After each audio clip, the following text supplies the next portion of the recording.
Honourable finance minister जनाब हसीब द्राबू साहब ने एक कमेटी तश्कील दी, उन्होंने भी अपनी रिपोर्ट पेश की और उस रिपोर्ट के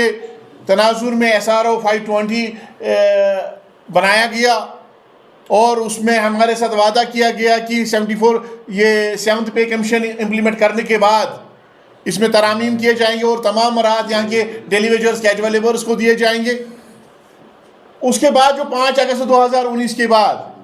सरकारें चली गई, यहाँ पे एक नए दौर का आगाज हो गया।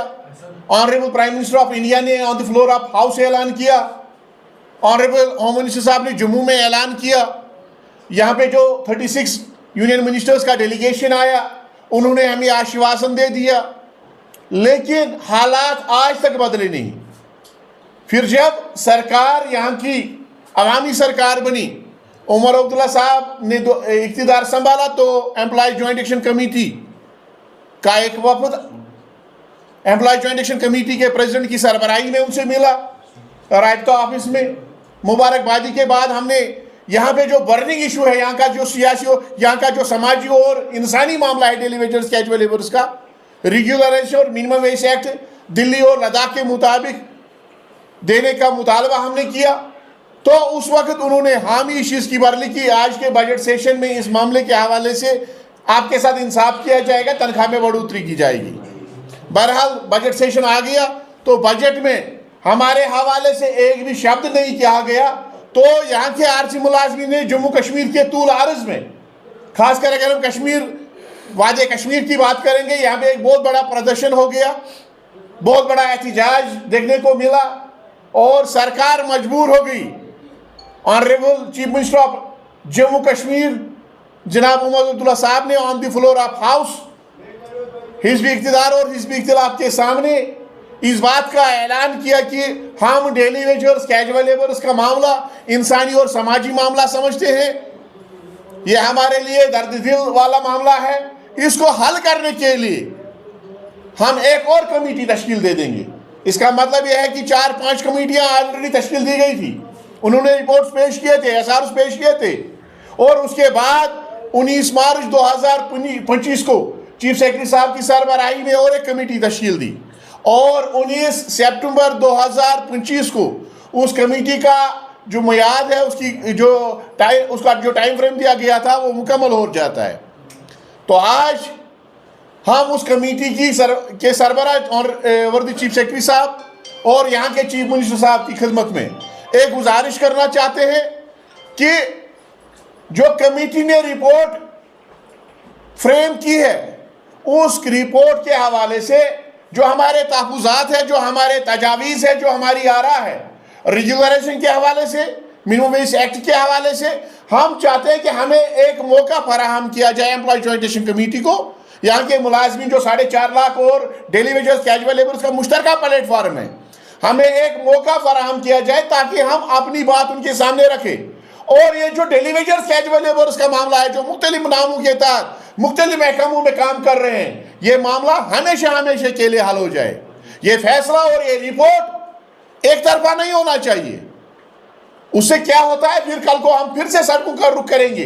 नतीजा ये निकलेगा ये 6 महीने की जो एक्सरसाइज वो करेंगे वो भी बेसूद साबित हो जाएगी। इसलिए हमारा उनसे मुतालबा है कि इस रिपोर्ट को फाइनल करने से पहले, इस रिपोर्ट को कैबिनेट तक की अप्रूवल देने से पहले यहाँ के मुलाजिम नुमाइंदों को मदऊ किया जाए, उनके साथ उनकी जो तहफ़्फ़ुज़ात है, उनके जो खर्चात है, जो हमारी पेश तजावीज़ है, उस हवाले से सोचा जाए। और दूसरी बात, जो आज तक रिपोर्ट सबमिट किए हैं, चाहे वो काबीना सब कमेटी ने सबमिट किया, चाहे वो यहाँ के हाई पावर कमेटी ने सबमिट किया, चाहे वो अदर बायोमेट्रिक कमेटी ने सबमिट किया, चाहे वो पॉलिटिशियंस के मेन स्ट्रीम पॉलिटिशियंस के दौर में वो कमेटियां बनी, चाहे वो गवर्नर और लेफ्टिनेंट गवर्नर इंतजामिया के दौर में कमेटियां बनाई, उन कमेटियों ने जो रिपोर्ट पेश किए, जो SROs पेश किए, उन का मुताला करने के बाद, उनको स्टडी करने के बाद हमने उनका जब जायजा लिया तो हम चाहते हैं उसको मद्देनजर रखते हुए सरकार और यहाँ की जो कमेटी डेली वेजर्स के हवाले से बनाई गई उनकी खिदमत में कुछ गुजारिशात करना चाहेंगे। हम रेगुलराइजेशन यहाँ के तमाम जितने भी आरजी मुलाजमीन हैं मुख्तलिफ महकमों में,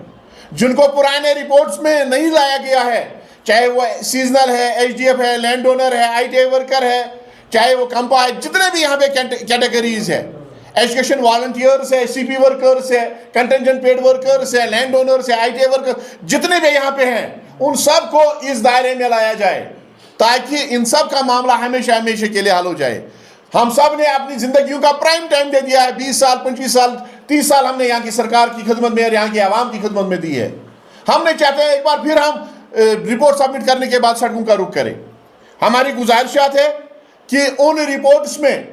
एक तो सरकार ने रेट कम दे दी, जब माहाना की तनख्वाह उनको देनी थी, चाहे उस वक्त सरकार ने मिनिमम वेज रेट क्या मुकर्रर की थी, तो उस रेट को नहीं दिया गया, उसे कम रेट दी गई, उससे कम उजरत दी गई। एक तो ये, और दूसरी बात, तनख्वाह महीनों साल में 2 बार दी जाती, होली दिवाली पे या छोटी ईद और बड़ी ईद उल अज़हा पे दी जाती थी। 10 महीने काम लिया जाता था लेकिन तनख्वाह नहीं दी जाती थी। और हमने देखा जब SRO 64 के तहत या SRO 520 के तहत फाइल्स ली गई, प्रोसेस किया गया रेगुलराइजेशन के लिए, उस वक्त खाली उन मंथ्स को कंसीडर किया गया जो यहाँ के आरजी मुलाजमीन ने जिनकी पेमेंट हुई थी। जो लोगों ने काम नहीं किया, जो लोगों ने काम किया था उसके बाद एक तो काम लिया गया, ऊपर से तनख्वाह नहीं दी गई। और जब उसको रेगुलराइजेशन की, उस बंदे को रेगुलराइजेशन की बात आई तो उसको खाली पेमेंट मंथ्स की को कंसीडर किया गया लेंथ ऑफ सर्विस में। तो हमारा मुतालबा होगा जब सीवी स्टेटमेंट और टीवी स्टेटमेंट, उस वक्त हमारी जो लेंथ ऑफ सर्विस वो वर्किंग कंसीडर की जाए। और दूसरी बात, जो हमारी बकाया जात तनख्वाह है, मुख्तलिफ महकमों की मुख्तलिफ महकमों में जो मुख्तलिफ कैटेगरी के तहत काम करने वाले हम आरजी मुलाजमीन हैं, कोई एक रेट लेता है, कोई दूसरी रेट लेता है, किसी के 100 महीने बकाया, किसी को 10 महीने बकाया, किसी के 18 महीने बकाया है, किसी के 150 महीना बकाया है। हम चाहते हैं या तो वो बकाया जात वागुजार किया जाए, या जो वो पीरियड है जब रेगुलराइजेशन की जाए तो हमारी उस सारी सर्विस को सर्विस के साथ जोड़ा जाए, वो सारा जो पीरियड है वो सर्विस के साथ जोड़ा जाए। और दूसरी बात, जो कैबिनेट सब कमेटी ने पिछली बार रिपोर्ट सबमिट किया था, उसमें उन्होंने 2 चीजें कही थी। रिपोर्ट पर सबमिट किया था उन्होंने, हेल्पर्स पोस्ट की क्रिएशन करो, या यहां पे सुपरनमरी पोस्ट की क्रिएशन करो, उनके अगेंस्ट इनको रेगुलराइज किया जाए। लेकिन उसमें एक बात यह कही गई थी कि इनकी चेंज ऑफ डिजिग्नेशन नहीं होगी। उसमें यह कहा गया था कि इनको प्रमोशन इसके बाद नहीं दी जाएगी। यह कहां का इंसाफ है? एक बंदे से आप 20 साल 25 साल कलील अमाउंट पे, कलील तनख्वाह पे काम लोगे, वही काम जो है यहाँ के कन्फर्म्ड एम्प्लॉय 40,000 से 80,000 रुपए लेके करते हैं। यह बराबर बेकार ले रहे हो, इंसानी जानों का जिया कर रहे हो, यह ह्यूमन राइट्स वायलेशन है। एक तो आप ये कर रहे हो, और दूसरी बात, फिर आप 25 साल गुजरने के बाद आप इसी को ये कहोगे कि आप प्रमोशन का हक नहीं रखते हो, अब आपकी डिजिग्नेशन चेंज नहीं हो सकती है। यह सरासर नाइंसाफी है। सरकार से हमारा मुतालबा है इस चीज को भी इस पर भी गौर किया जाए। हम चाहते हैं कि जो सुपरनमरी पोस्ट के अगेंस्ट यहाँ के आरजी मुलाजमीन को रेगुलराइज किया जाए, जैसे कि 40,000 जो हमारे आरटी मुलाजमीन हैं उनके लिए जो गवर्नर इंतजामिया ने पिछली बार हल निकाला, वही हल उन्हीं सुपरनमरी पोस्ट के अगेंस्ट यहाँ के आरजी मुलाजमीन को रेगुलर किया जाए। अगर सरकार चाहती है कि हम एक फेज में नहीं कर सकते हैं, तो एम्प्लॉय ज्वाइंट एक्शन कमेटी इसके लिए उनको एक तजवीज़ पेश करती है कि आप फेज वाइज रेगुलराइजेशन करिए, हमें कोई एतराज नहीं है। लेकिन जो लोग रह जाते हैं, जिनको वेट करना पड़ेगा, उनकी तनख्वाह तब तक बराबर मिनिमम वेज एक्ट के तहत, चाहे लद्दाख के तर्ज पे चाहे दिल्ली के तर्ज पे, 14,000 से 29,000 रुपये दिए जाए, और वो तमाम मराद दिए जाए जो यूटी बनने के बाद यहाँ के रेगुलर कन्फर्म्ड एम्प्लॉयज ले रहे हैं। और इसके अलावा जिन लोगों ने अपनी सारी जिंदगी यहाँ के आवाम की खिदमत में वक़्फ़ की है, मुख्तलिफ महकमों में, पब्लिक सेक्टर यूनिट्स में, कॉरपोरेशंस में, ऑटोनोमस बॉडीज में, गवर्नमेंट डिपार्टमेंट्स में, तो उन्होंने जो कुर्बानी दी है, दौरानी ड्यूटी वो शहीद हो गए हैं। अपने पीछे वो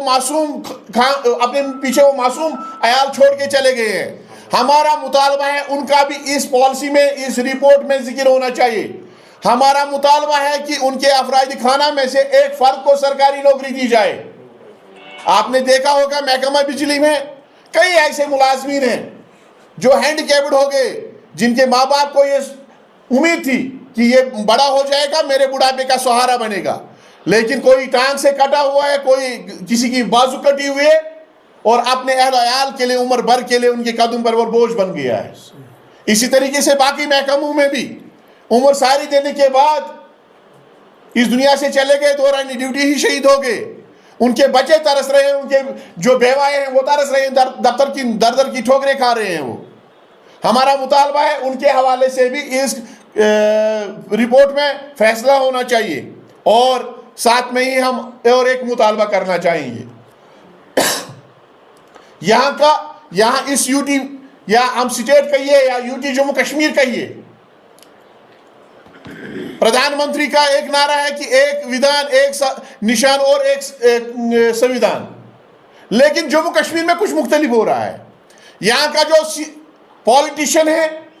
अगर वो इलेक्शन जीत जाता है, रिजल्ट डिक्लेयर होता है, खुदा न खास्ता अगर उसकी रिजल्ट डिक्लेरेशन के बाद 2 मिनट के बाद उसकी डेथ हो जाती है, तो वो ओल्ड पेंशन का हक रखता है, उसकी फैमिली वो पेंशन का हक रखता है। लेकिन अफसोस इस बात का है और उन सोचों पे है जो ये समझ रहे हैं कि डेलीवेजर ने 25 साल सरकार को दे दिए, जो ये सोच रहे हैं कि यहाँ के कन्फर्म्ड एम्प्लॉयज ने, चाहे वो पब्लिक सर्विस कमीशन के थ्रू आए, चाहे वो यूनियन पब्लिक सर्विस कमीशन के थ्रू आए, चाहे वो सर्विस सिलेक्शन बोर्ड के थ्रू आए, चाहे वो एज डेलीवेजर है, चाहे वो पब्लिक सेक्टर में काम कर रहे हैं, कि ये 25 बरस, 26 बरस, 30 बरस अपनी सारी जिंदगी, अपनी सारी सोशल लाइफ कुर्बान करके इस डिपार्टमेंट को, इस आवाम को दे के ये ओल्ड पेंशन का हक नहीं रखता है। ऐसी सोच पे हम इतना ही कहेंगे, इन्ना लिल्लाहि व इन्ना इलैहि राजिऊन। हमारा उनसे मुतालबा होगा कि जहां सियासतदान रिजल्ट डिक्लेरेशन के बाद उसने अभी कौम के हवाले से एक काम भी नहीं किया होता है, एक कुर्बानी नहीं दी होती है, उसी तर्ज पे यहाँ के आरजी मुलाजिमीन के हवाले से जो 1994 से लेके आज तक लगे हैं, उनके हक में भी ओल्ड पेंशन रेस्टोरेशन का ऐलान किया जाए। क्योंकि यहाँ की जो सरकार है, उमर अब्दुल्ला वाली सरकार, इन्होंने खुद इलेक्शन मैनिफेस्टो में इस बात का ऐलान किया था कि हम अपने दौर इख्तियार में रेगुलराइजेशन का ऐलान करेंगे और ओल्ड पेंशन को रेस्टोर करेंगे जैसे बाकी स्टेट्स में हुआ है। हमें पूरी उम्मीद है कि उमर साहब इस बारे में ज़ाती दिलचस्पी ले लेंगे और इस मामले को, जो इंसानी और समाजी मामला है जो उनकी सरकार में 2014 में रह गया था, इसको हमेशा के लिए हल किया जाएगा। और चीफ सेक्रेटरी साहब अपना रिपोर्ट सबमिट करने से पहले यहाँ के मुलाजिम नुमाइंदों के साथ वो रिपोर्ट शेयर करेंगे। हमारे खदशात, हमारे तहफ़्फ़ुज़ात को दूर किया जाएगा। शुक्रिया।